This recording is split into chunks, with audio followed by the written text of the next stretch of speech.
No matter how many episodes of an anime there are or chapters of a manga, fans will always be desperate for more content. And Bleach as a series is no exception to this, with the Can't Be Your Own World light novels offering a very nice resolution to the end of the 1,000 Year Blood War arc. It still wasn't enough, as Bleach fans wanted more than just this brief glimpse that these light novels had offered to us. Despite having played a satisfactory antagonist role until the very end, Sosuke Aizen is still a character that fans want to see a lot more of. Before he is imprisoned within Muken, he reveals some dark secrets about the history of the Soul Society, as he hints at the original sin which was committed by the 5 ancestors of the noble families. In this video, I want to talk about what happened to Aizen after the 1,000 Year Blood War arc. What was his role during the Can't Be Your Own World light novels? And can we expect to see Aizen again in the future, possibly during the Hell arc, or even in a standalone side story, considering the fact that Aizen has attained immortality and he was originally sentenced to 18,800 years in prison, but because of his derogatory remarks, this sentence was raised to 20,000 years. We know that Aizen is going to outlive his prison sentence, so there is a possibility for a time skip where Kubo could reveal to us the day that Aizen leaves prison. While this may just be a crazy fanfiction idea, I honestly would love for Kubo to entertain some of these what-if scenarios. So without further delay, here is my explanation on what happens to Aizen after the end of the 1,000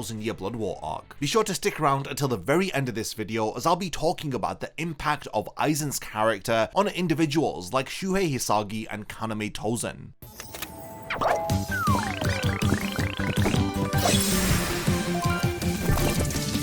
Discover the Undead Collection and be amongst the very first to join us on our journey over at getsuga.com.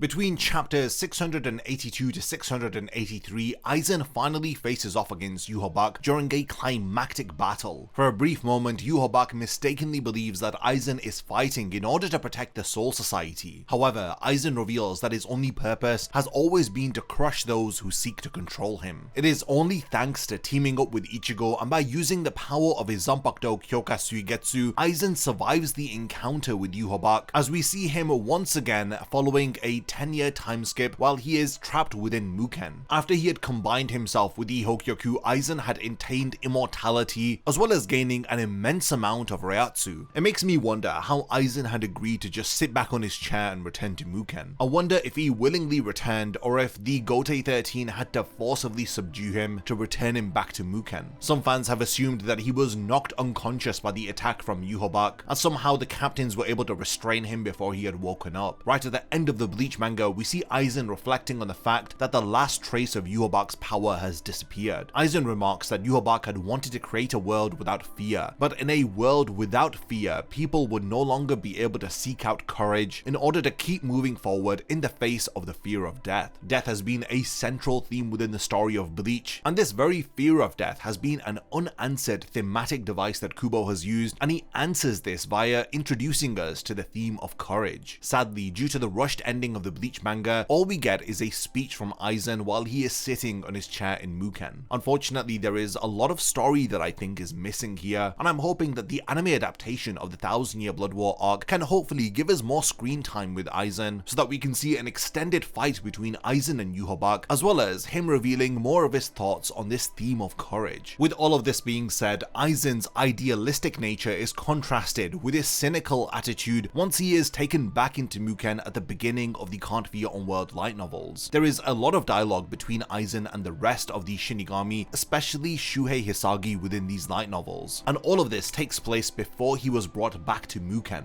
The author of the Can't Be Your Own World light novels subtly characterizes Aizen via the contempt that he shows towards the actions of the 5 great nobles. Aizen's warning message to the Shinigami before he is re-imprisoned cleverly sets the stage for the ensuing conflict between Tokinada, Hikone, and the Gotei 13. The Can't Be Your Own World light novels are actually set 6 months following the end of the 1,000 Year Blood War arc. In this way, these light novels function as both an epilogue to the main story as well as a prologue to the battle against Yhwach and his army of Quincy. The light novels give us a glimpse as to what had happened in the immediate aftermath following Yhwach's defeat. With the war against the Quincy's being over for a few days, the current head captain Shunsui Kyoraku has been accompanied by the Onmitsukido and a few of the other captains in order to oversee Aizen's re-imprisonment. Although the Quincy War is over, it is obvious that those who had gathered around Aizen are remaining extremely vigilant, as he is still considered to be a massive threat. Think about it, at this point in time, it's only been 17 months since Aizen had tried to overthrow the Soul King, so the Shinigami are 100% right in treating Aizen with caution. Shunsui is of course very respectful with Aizen, even going as far as to ask him if he has any last words. This is despite Shunsui knowing that letting Aizen speak could be dangerous due to his ability to chant a Kido spell, but Aizen declines to say anything significant, as he states that there is nobody around who is worthy to hear his words. Aizen then reveals that he would have liked to speak with Ichigo a bit more. This is in reference to the manga where Aizen and Ichigo had a brief